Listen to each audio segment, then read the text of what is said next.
To the January 2017 meeting of the Federal Communications Commission. This is the first meeting that I will have the privilege of leading as the chairman, and I am especially honored to be alongside two very dedicated and hardworking public servants, Commissioners Mignon Clyburn and Commissioner Mike O'Reilly. Madam Secretary, would you please introduce our agenda this morning? Thank you, Mr. Chairman. Good morning to you and good morning, Commissioners. For today's meeting, you will hear one item for your consideration. You will consider a report and order that would eliminate the requirement that commercial broadcast stations retain copies of letters and emails from the public in their public inspection file, and the requirement that cable operators retain the location of the cable system's principal head end in their public inspection file. You will also consider a consent agenda as listed in the Commission's January 2017 Sunshine Notice, and these items will not be presented individually. This is your agenda for today. The first item, entitled Revisions to Public Inspection File Requirements, Broadcaster Correspondence File and Cable Principal Head and Location, will be presented by the Media Bureau, and Bill Lake, Chief of the Bureau, will give the introduction. Thank you, Madam Secretary. Mr. Lake, please proceed. Thank you. Good morning, Mr. Chairman and Commissioners. Good morning. Today, the Media Bureau presents a report and order that would eliminate two public inspection file requirements. First, the requirement that commercial broadcast stations retain copies of correspondence from the public in their public files. And second, the requirement that cable operators maintain for public inspection the designation and location of the cable system's principal head end. We believe that these changes would reduce regulatory burdens on commercial broadcasters and cable operators without adversely affecting the public interest.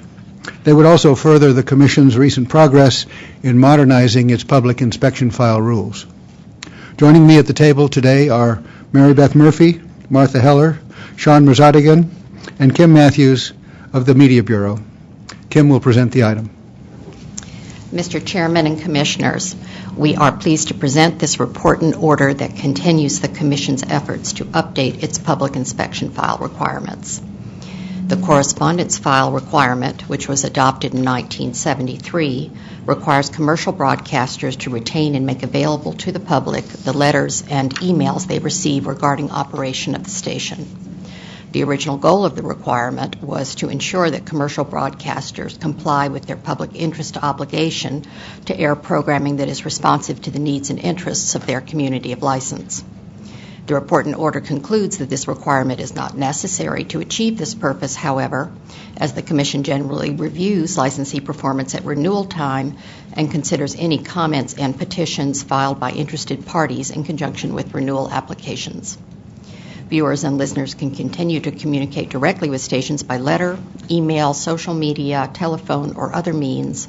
The only change is that stations will no longer be required to retain letters and emails and make them publicly available in their local public file.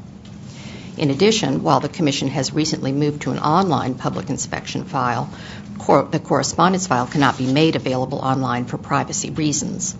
Eliminating this requirement would therefore permit commercial television and radio broadcasters to cease maintaining a local public file and instead post their entire public inspection file online. Eliminating the rule would also create greater regulatory parity, as other entities subject to our online public file rules do not have a correspondence file requirement and therefore have more flexibility to transition entirely to online files. With respect to the cable head-end public file requirement, cable operators currently are required to include in their public files the designation and location of the cable system's principal head end. The Commission adopted this requirement in 1993 as part of an order implementing the must-carry and retransmission consent provisions of the 1992 Cable Act. In its 2016 order expanding the online public inspection file, the Commission noted that some cable operators are concerned that making information about the location of the principal head end available online poses a potential security risk. The Commission concluded it would not require cable operators to include this information in the online file and instead gave operators the option to continue to retain this information in their local public file. We are unaware of any reason the general public would need to know the location of a cable system's principal head end, and therefore the report and order would eliminate this public inspection file requirement. Eliminating this requirement would permit those cable operators concerned about posting their head-end information online to transition to a fully online public file. However, the designation and location of the principal head-end must be accessible to certain entities, including the FCC and local television stations, which need it to determine cable carriage rights. Accordingly, the report and order would require cable systems to provide this information upon request. Operators may alternatively elect voluntarily to provide principal head-end location information to the Commission for inclusion in the Commission's online public inspection file database, also referred to as OPIF, and may elect to make the information publicly available there. Systems that make this choice can avoid the necessity of responding to individual requests for principal head-end location information. The Media Bureau recommends that the Commission adopt this report and order and requests editorial privileges. Thank you. Thank you, Ms. Matthews, for that compelling presentation. We will now proceed to comments from the bench. Commissioner Clyburn. Thank you. Last September, Mr. Chairman, I had the opportunity to meet with 4 different station owners during the NAB radio show in Nashville, Tennessee. Not a bad city to be in, by the way. During our discussions, I asked each broadcaster this: how often do you receive requests from the public to examine the correspondence file? The near universal answer, rarely, if ever at all. The broadcaster correspondence file rule was established more than 40 years ago as a way to make information to which the public already has a right more readily available, so that the public will be encouraged to play a more active part in dialogue with broadcast licensees. Stations were required to retain letters received from the public pertaining to that station's operations. And while physical letters from viewers today may not play the role they once did, this does not lessen the importance of the public having a direct means to communicate with their local broadcaster. Thankfully, nothing in this order changes that. Additionally, as social media becomes inextricably interwoven into the fabric of our everyday lives, platforms like Facebook and Twitter not only amplify a viewer's message to their broadcaster, but they provide a public record that lives on in perpetuity. It is important to note that this order ensures that those without access to the Internet continue to have a voice by reiterating that the Commission's broadcast license renewal process remains intact and consumers can continue to file an informal objection by mail or through the Commission's toll-free phone number. Such objections have and will continue to be included in a station's online file, as well as in the Commission's licensing databases, providing the public with a transparent view into any concerns expressed by the local community.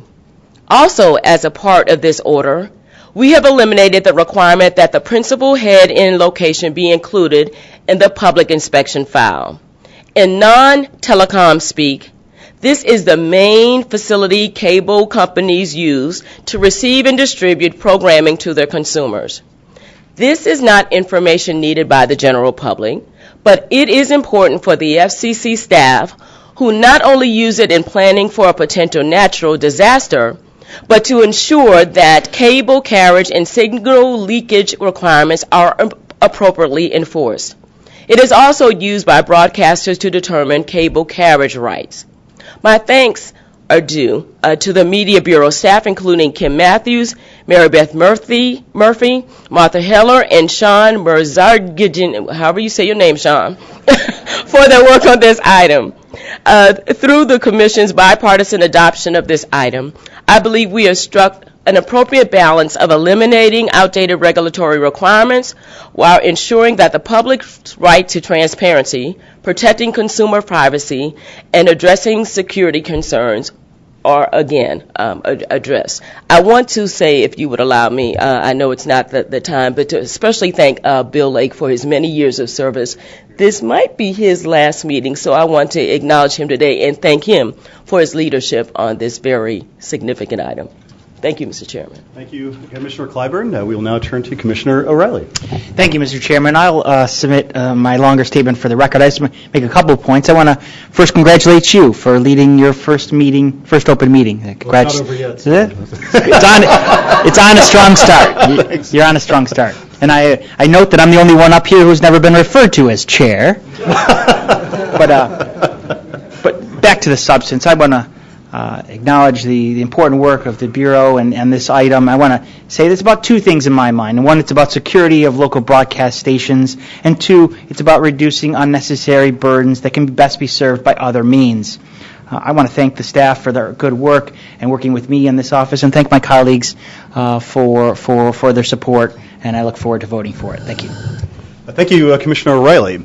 A few years ago, I visited KKOW-FM in Pittsburgh, Kansas. It's one of the radio stations I listened to a lot when I was growing up.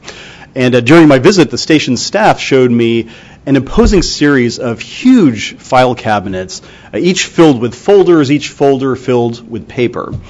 This was the station's public inspection files, dating back many, many years. And when I, like Commissioner Clyburn in Nashville, asked how often members of the public came by to inspect them, they laughed. I was the first that anyone could remember, and the members of the staff had been there for quite some time.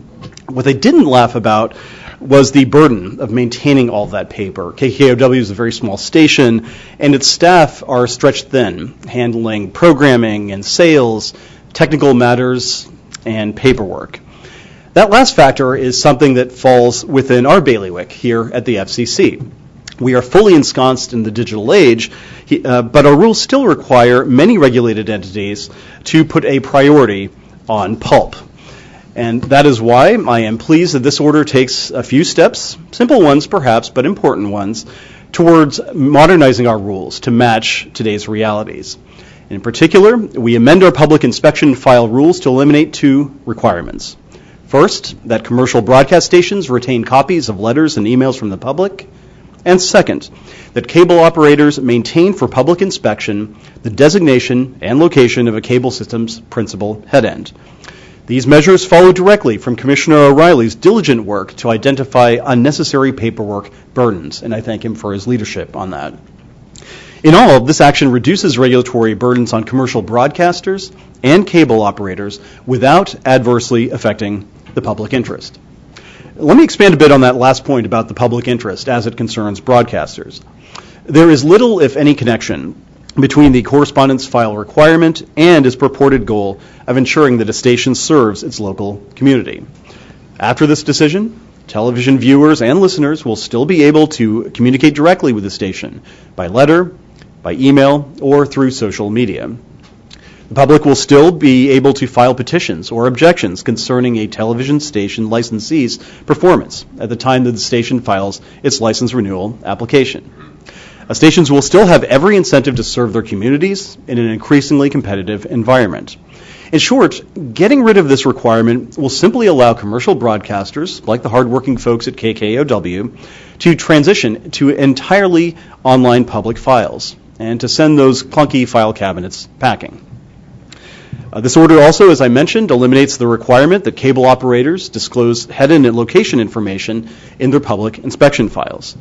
This will, as Ms. Matthews pointed out, improve security at local stations and principal head-end locations, since there is no legitimate need for the public to know the location of a cable system's principal head-end. This order also makes clear that cable operators must provide principal head-end location information to the FCC, to broadcasters, and to franchisors upon request. Alternatively, cable operators have the option of posting such information in their public file online, if they so desire. I, like my colleagues, would like to thank the dedicated staff of the Media Bureau who worked on this item, including Mary Beth Murphy, Kim Matthews, Martha Heller, Sean Mirzadigan. Is that right? Try having a name like mine. And more practice, obviously. Farsi is my second language, so. In particular, I want to extend my gratitude to Bill Lake, a longtime chief of the Media Bureau and a dedicated public servant to whom we bid a very fond farewell today, his last day at the Federal Communications Commission. Thank you, Mr. Chairman. Thank you. So with that, we will proceed to a vote on the item. And with my colleagues' consent, we are going to change up a little bit how we formally vote on meeting items like this. Now, typically, the chair calls for the ayes and nays, which can sometimes leave ambiguous to the press and to the public whether commissioners are concurring, approving in part, dissenting in part, and so forth. And I wanted to address that issue and hopefully resolve that ambiguity by instead asking each commissioner to state his or her vote so that the public can know the precise breakdown of the voting pattern. Of course, this may be academic, since I would anticipate that there are going to be full approvals henceforth, but nonetheless, I thought I would institute this small process reform to make things a little easier for everybody. So when I call each commissioner's name, if that commissioner could please state his or her vote, it will now be recorded accurately for posterity. Commissioner Clyburn? Aye. Commissioner O'Reilly? Aye. And the chair votes to approve as well. So on a 3-0 vote, the item is adopted. So ordered, and the request for editorial privilege is granted with the objection noted. Madam Secretary, if you could please announce the items on today's consent agenda. As mentioned at the beginning of the meeting today, you will also consider a consent agenda composed of the items listed under the consent agenda portion of the Commission's January 2017 Sunshine Notice. And for your convenience, during this vote, Mr. Chairman and Commissioners, I have provided each of you with a copy of the Sunshine Notice.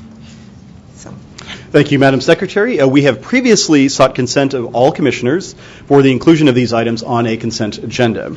We've removed from the proposed consent agenda any item for which we received an objection from any commissioner. For the consent agenda items listed on the Sunshine Notice, we have received no objection from any commissioner, and accordingly, I will shortly call the vote on this consent agenda. Commissioners, if you are voting to adopt all of the consent agenda items, please indicate by voting in favor. If you oppose the adoption of any of the items on the consent agenda, please vote to oppose, and I will call on you in turn to identify the item you are opposing by the number assigned to it on the Sunshine Notice. With that, all those in favor of adopting the items listed on the consent agenda, please indicate by saying aye. Aye. Aye. The ayes have it, so ordered.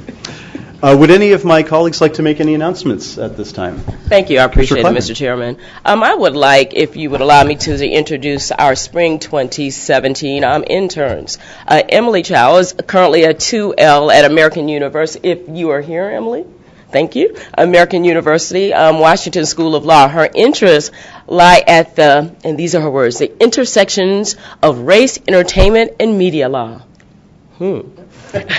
She plans to use her legal education to advocate for equal representation and diversity in her entertainment industry. Emily, thank you. And she has a great first name. You know, that's my mother's first name. So I'm not going to say she's my favorite, but the other two, you're going to have to work a little bit hard. Dimitri Hassandras, who's I've butchered his name, I'm sorry, is a 3L at George Mason School of Law and is primarily interested in communications and antitrust law. Building on his time interning at the FCC's International Bureau, he hopes to pursue a public service career in communications policy. And I can say without hesitation, he is my favorite male intern for this spring. Thank you and welcome. And Jamie Patenko is an LLM student at Georgetown University Law Center, focusing on information and communications technology and policy. Prior to returning to graduate school, she worked as a corporate lawyer for Latham and Watkins. You two are my favorite. We'll work out the details on that. So I want to thank my powerful trio and introduce you to them and be nice to them in the hall. They're great people. Thank you. Thank you, Commissioner, and welcome to Emily and Dimitri and Jamie. Look forward to working with you, and congrats on your arrival at the Commission. Commissioner O'Reilly? Welcome to Commissioner Clyburn's interns, and no announcements from me. Okay. I do have a few announcements, one in terms of substance and a few in terms of personnel. First, last September, I proposed what I called a digital empowerment agenda, a blueprint of policies that would accelerate the deployment of high-speed internet access or broadband in communities across this country. Today, I'm excited to announce the formation of the Broadband Deployment Advisory Committee, or BDAC, which will aim to provide advice and recommendations to the FCC on how to do just that. The BDAC's mission will be to identify regulatory barriers to infrastructure investment and to make recommendations to the Commission on reducing and or removing them. One of the first things the BDAC will be asked to do is to draft for the Commission's consideration a model code for broadband deployment. This model code will cover topics like local franchising, zoning, permitting, and rights-of-ways regulations. Now, building, upgrading, and maintaining broadband networks isn't easy, and red tape can often make the task harder than it needs to be. Similarly, many localities that have a strong interest in promoting a digital economy within their borders might not have the resources or the expertise to develop and implement deployment-friendly policies. Consumers ultimately pay the price in terms of less access to next-generation services. And my hope is that with a model code approved by the FCC, hopefully, one that any city could use as a template, the case for broadband deployment would be much easier, especially for communities that seek to proactively encourage it.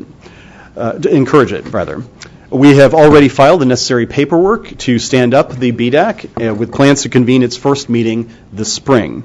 Two dedicated members of the FCC staff, Brian Hurley and Paul Dari, have agreed to be the committee's designated federal officer and deputy designated federal officer, respectively, and I would like to thank them for their commitment to these efforts. But we also need your help, the American public's. The Commission will soon be releasing a public notice with more details about the committee's work and an explanation of the member selection process. I encourage interested members of the public to apply and to be ready to share your best ideas in order to bring digital opportunity to all Americans. Next, we have some comings and goings. First, our arrival in our office is Ms. Kristen Harris. Kristen, if you could please stand. She is currently a 2L at George Mason's Antonin Scalia Law School. I think some of you may have heard about the unfortunate acronym and the recent name change, but Kristen is from Atlanta originally, and so she is a fan of the Super Bowl-bound Falcons. She'll be deflated, so to speak, if they don't beat the Patriots. Some lame jokes never die. She served in the Marine Corps before earning her undergraduate degree from UC Irvine, and so she is both a leatherneck and an anteater. As with many, Kristen became interested in antitrust as a research assistant, working for former FTC Commissioner Josh Wright. Kristen is looking forward to participating firsthand in the exciting changes happening here in the telecommunications regulatory sector, and we are glad she's here. To borrow from her favorite movie of all time, Forrest Gump, an internship at the FCC is like a box of chocolates. You never know what you're going to get. Kristen, welcome aboard. I would also like to mark the impending departure of several of our dear colleagues. First and foremost, Bill Lake, who has been mentioned here. Bill has served with distinction in a number of federal agencies, from the Council on Economic Environmental Equality to here at the FCC for the last 8 years as chief of the Media Bureau. As I said last week in a meeting here at the FCC's headquarters, any subset of Bill's legal career would constitute a sterling example for anybody seeking to enter the legal profession. But Bill, having served as a Court of Appeals and a Supreme Court law clerk, having distinguished himself in private practice, having left a mark in so many areas of public service, Bill stands above so many here at the FCC. In terms of his dedication to the public interest. And Bill, I just want to say on behalf of a grateful commission and I dare say a grateful nation, thank you for your commitment to our efforts here at the Media Bureau, from the digital television transition up to the incentive auction where you were releasing a very important public notice recently. We are grateful for all you have done for us, and we bid you farewell and a much needed vacation. Thank you very much.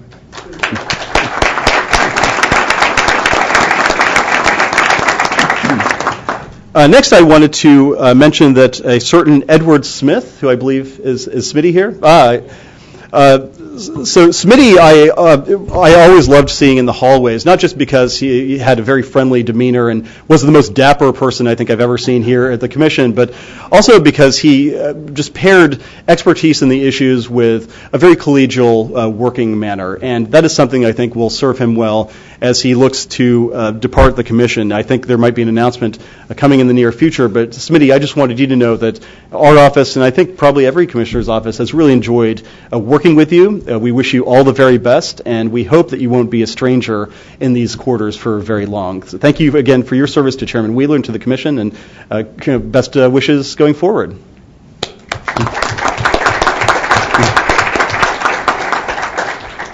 And last but not least is another good friend of mine, Larry Shecker. Larry and I overlapped in the Office of General Counsel, these many years, starting back in 2007. Larry, if you don't know, is one of the great lawyers, or was one of the great lawyers in our Office of General Counsel, who handles some of the most challenging legal minutiae you can imagine that an administrative agency has to handle. The Paperwork Reduction Act, the Freedom of Information Act, the Regulatory Flexibility Act, and the Privacy Act, and so many other things. And when I was serving as Deputy General Counsel over the Administrative Law Division, I saw my job as it related to Larry as essentially telling our General Counsel what he said, because Larry was so expert in all these areas that and some of these areas were so arcane that I simply couldn't do much more than just slap my seal of approval on it. But also on a personal level, Larry was, as they say, a mensch, just a very good person to have around, to console you when you're feeling down, to keep you level when you were feeling a little disconcerted, and he was just a really good coworker. And he's not going very far. He's going over to USAC, so I guess we will still exercise some degree of oversight over his operations. But Larry was really a model servant. 22 years here at the FCC, I believe 16 years before that in public service, including at the Interstate Commerce Commission. He will be missed, and I look forward to staying in touch with him in the time to come. With that, unless there are any other announcements, the first meeting of the Federal Communications Commission of 2017 is closed. All right. So I think we're going to get started. The chairman's going to have an opening remark, and then there's a lot of reporters here, so we're going to try to keep it moving through, but we're going to get started. Chairman? Thanks, and good morning again. Welcome to the first press availability of 2017 and my first as FCC chairman. It's certainly an honor and a privilege, as I said, to be chairman, but there's one element of being a commissioner that I am going to miss, and that is having Commissioner O'Reilly next to me at press conferences to handle the hard questions that I simply can't answer. But in all seriousness, on my first full day as chairman, I met with the commission staff in this very room, and I made explicitly clear that there would be no higher priority to me than closing the digital divide that persists in this country. And I stressed to the staff that I view them as critical partners in that addressing that priority.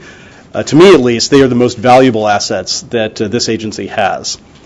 And I'm pleased to say that we are already backing up these words with action. My first official meeting last week was with a variety of consumer groups who represent populations who disproportionately find themselves on the wrong side of the digital divide. My second meeting involved a conversation with small broadband providers about strategies for connecting unserved parts of rural America. My first vote as chairman was to provide $170 million from the Connect America Fund to spur broadband deployment in unserved areas of New York State. Additionally, last week I circulated an order to my colleagues that would give regulatory relief to small internet service providers by exempting them from costly and overly burdensome reporting requirements, freeing up resources to build and upgrade networks. This order was modeled directly on bipartisan legislation offered by Senators Steve Daines and Joe Manchin and Representatives Greg Walden and Dave Loebsack.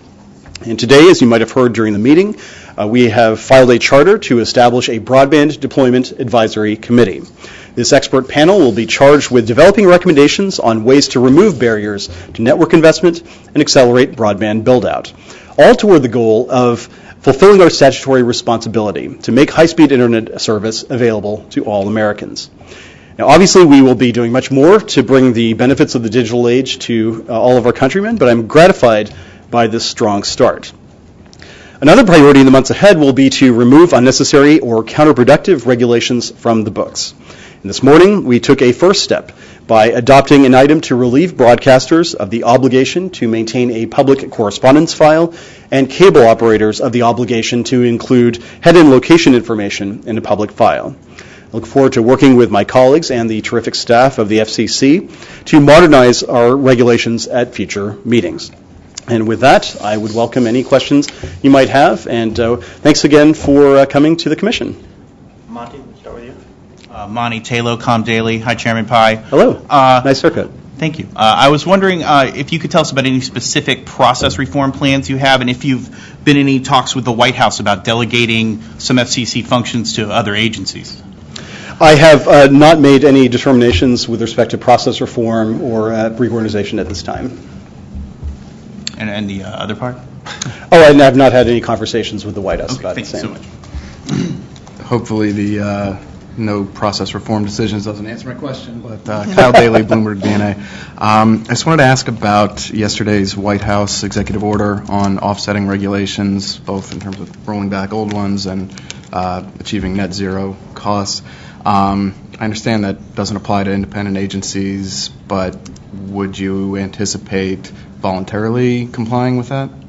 We are still studying the particulars of the executive order. My understanding, as you mentioned, is that the White House has taken the position that the executive order does not apply to us. But we obviously want to make sure that our regulations match the realities of the modern marketplace, and that means making sure that those regulations on the books remain necessary in the interest of competition and more generally the public interest. And so we certainly anticipate, I would think, making sure that, as you saw this morning with our vote on the Media Bureau item, that we are taking a look at those legacy regulations and removing them if they're not any longer necessary. Lydia Bayud, also with Bloomberg BNA. Mr. Chairman, as a commissioner, you said the FCC's Enforcement Bureau had gone off the rails, but also that its mission is critically important. As a chairman, you have an opportunity to overhaul the Bureau's processes and procedures. What changes do you plan to make, and what is your timeline for doing so? Well, to me, enforcement is a critical priority for this commission. I think consumer protection is an area that I have taken a great interest in. Just last week, for example, in addressing the Consumer Advisory Committee, I talked about the steps that the FCC could take on its own and in collaboration with the private sector to address robocalling, which is the number one source of consumer complaints to this agency. And it is something that former Senator Fritz Hollings rightly called the scourge of civilization. And I certainly look forward to working with my colleagues at the FCC and with the Enforcement Bureau staff to find additional steps that we can take to make sure that consumers are protected from that scourge. And more generally, I think my philosophy on enforcement is pretty simple. You follow the law, you make a diligent search for the facts, and in your review of the law and the facts, you take the appropriate action that is necessary to protect the public interest. And I can't put it any more simply than that. Good morning, Chairman Pai. I'm writing with Aerospace America. Numerous companies are applying to build large constellations of satellites to expand broadband. Do you anticipate auctioning off any spectrum on the high-frequency bands, including those sought by those companies? And has the Commission considered how much spectrum would be needed to enable those constellations, and what sort of terrestrial sharing may or may not interfere? Thank you for the question. We are currently studying some of the requests that have been filed with respect to spectrum in the ranges that you mentioned, but we haven't made any formal determinations, and it's part of our overall look at what our spectrum policy should be going forward. So I'm afraid I can't provide any specifics at this time. Thank you, Mr. Chairman. David McCabe with Axios. I am wondering, you have obviously been critical of the Open Internet Order from 2015. You have a lot of options on the table to re-examine it or revisit it, I think was your term. But I'm actually wondering if you think the agency should, in the meantime, continue to enforce those rules. Well, what I will say is that Commissioner O'Reilly and I recently wrote to a number of trade associations representing small internet service providers, and we pointed out that we would not apply some of those rules to those smaller providers. In addition, I mentioned just a few minutes ago the order that I circulated to my colleagues with respect to an exemption for small business. And beyond that, though, I'm not going to comment on what steps we may or may not take with respect to enforcement. Would you say, though, it's still an option on the table to not enforce those three bright line rules? Again, I'm not going to make any comment beyond the small business exemption letter and order that have been sent. Thank you. Mm-hmm. Hi, Chairman David Hatch with the Merger Market Group. Congratulations. Thank you. You were sharply critical of the public interest standard in your dissent on Charter Time Warner Cable, and I'm wondering how would you revise it now that you're chairman? Well, I made my views known, as you know, in that dissent, and nothing has changed since I issued that statement. Well, you had presented two options. One was dramatically scaling back the FCC's authority in this area, and the other was to reorient the FCC to be modeled after the DOJ, but you noted that that would create redundancies. Which direction would you like to go? Well, I would refer you back to the answer that I gave in my confirmation hearing back in 2011, where I expounded on how I saw the FCC's role in merger review. And the public interest standard, as I described it then, is exactly how I view it today. Hello. Hi, Chairman Pai. Another aspect of the open internet order that you disagreed with was the reclassification of broadband ISPs as Title II services. Have you given any thought, now that you have the gavel, as to what direction the Commission might take in terms of reconsidering that? Or we have not made any determinations at this time, no. Hi, Mr. Chairman. Amir Nasser, Warning Consult. Congrats.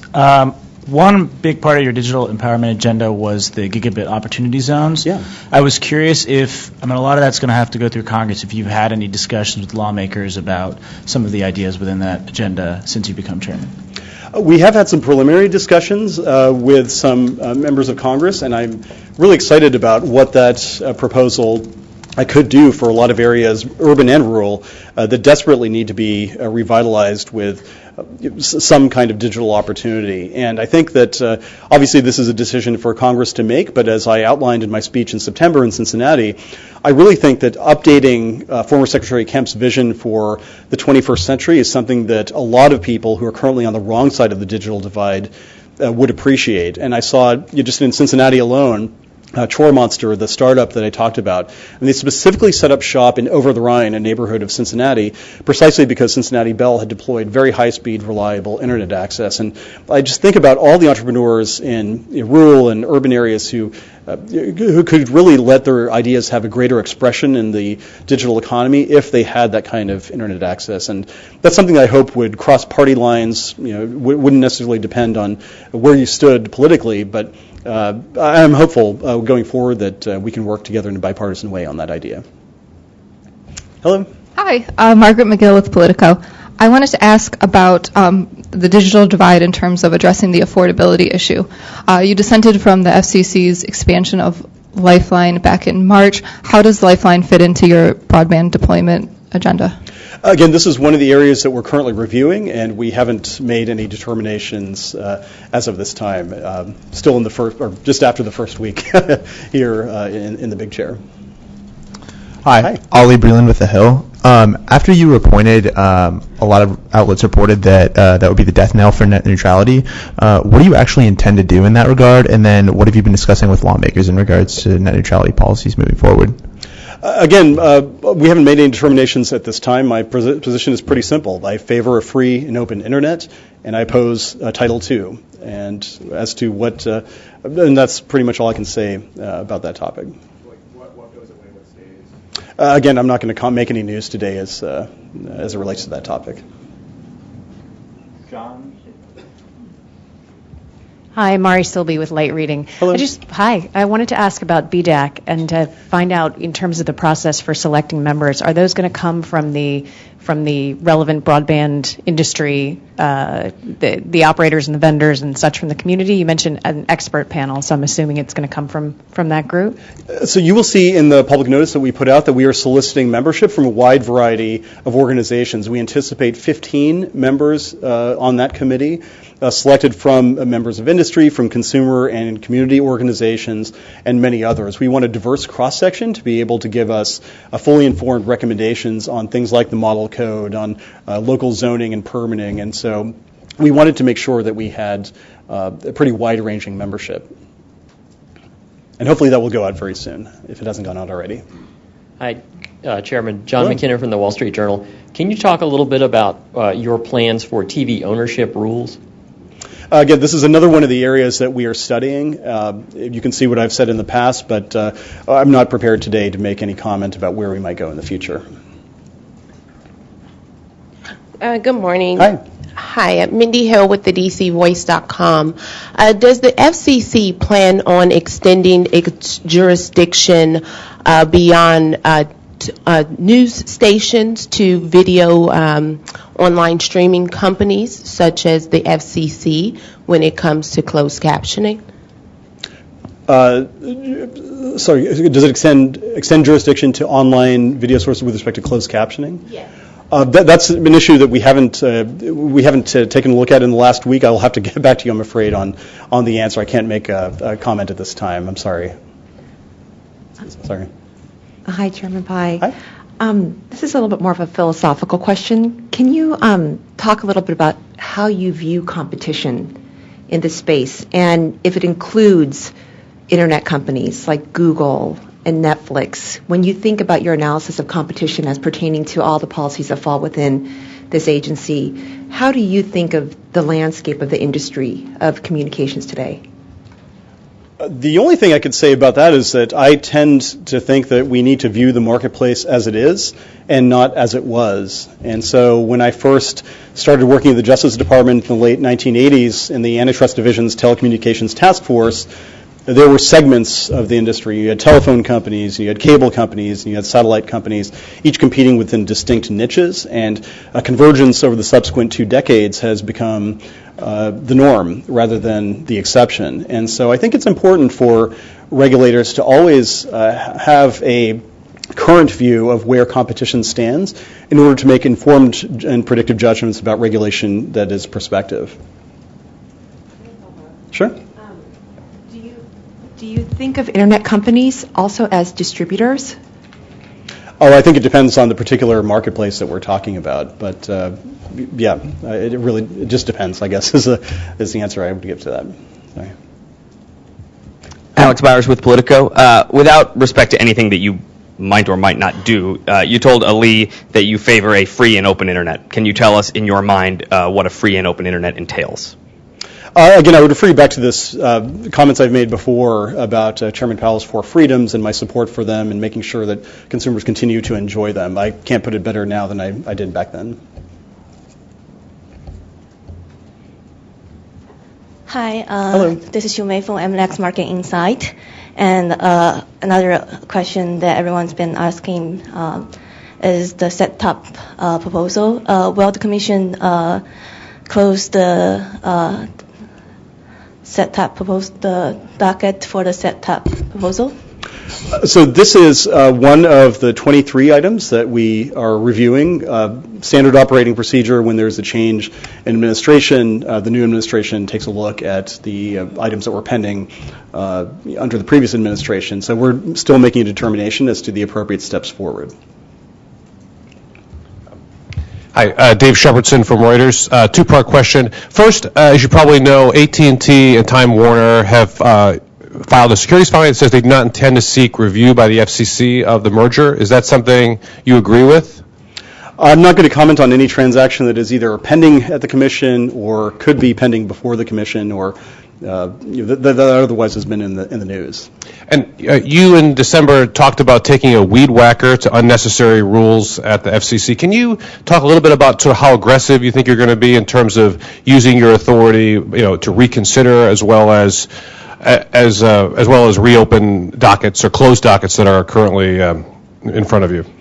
Well, I can't predict the future with any particular detail, but what I can say is what I said earlier in response, I think, to a question earlier in this exchange, which is that I think it's incumbent upon the FCC, any regulatory agency, to make sure that its regulations match the times. And if there are regulations on the books that are outmoded, that are actually standing in the way of innovation and investment, I think it disserves consumers to keep those regulations on the books. And that's one of the reasons why I think we need to make sure that whatever's in the CFR that is outmoded is reexamined if necessary. Hi, Chairman Pai. Congratulations. Thank you. This is Jenna Ebersole at Law 360. Just to get back to the digital divide for a second, there's a lot of talk about including broadband in any broader infrastructure bill. Would you support that? Do you think public spending, is that part of your idea of how this happens, or is it just rolling back regulation? Thanks for the question. Obviously, the digital empowerment agenda that I outlined has many different components. One of them is gigabit opportunity zones, which would include the use of tax incentives for internet service providers to build in areas where internet infrastructure is lacking. Another part of it was an offset of the employer-side payroll taxes for entrepreneurs who want to set up businesses in those areas. But there were 3 other different components of my plan as well, one of which related to mobile broadband in rural America, one of which related to general regulatory obstacles that we often hear about, And the third related to entrepreneurship generally, things like the Startups Act and the Jobs Act, things that I've heard about that might not necessarily be within the FCC's bailiwick, but that I wanted to highlight for Congress's consideration. And so I think, to me, I want to be as holistic as I can be. Let's figure out all of the tools in the toolbox from a regulatory and a legislative perspective to enable the digital economy to thrive so that all consumers, all entrepreneurs have a full and equal opportunity to participate in rather than simply watch things proceed. Good morning. Chairman. Hi. Leslie Stimson from Inside Towers. Broadcasters and others have asked the FCC to end the ban on auction-related communications. Where does that stand? The staff is actively reviewing the requests that they have made, and I can't make any news today, but I'm hopeful that we will be able to reach a determination soon. Hi, Mr. Chairman. Todd Shields with Bloomberg News. A few moments ago, you said that you wouldn't comment on whether the agency will enforce the net neutrality rules.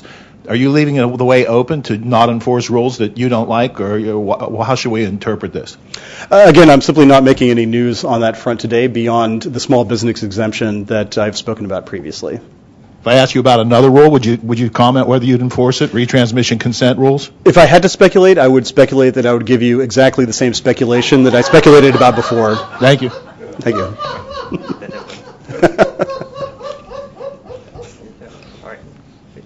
Okay. Well, great, everyone. Thanks so much, and I look forward to working with you, and appreciate your taking an interest in the labors of this commission. Thanks.